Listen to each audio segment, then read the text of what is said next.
స్థిరపడితే ఆపై జరిగేదేమి మనువు మనువై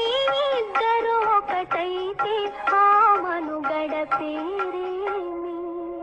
సంసారం కనులు కనులతో కలబడితే ఆ తగవుకు ఫలమేమి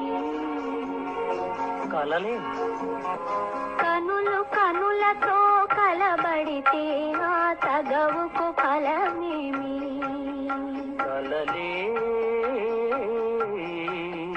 నా కలలో నీవే కనబడితే ఆ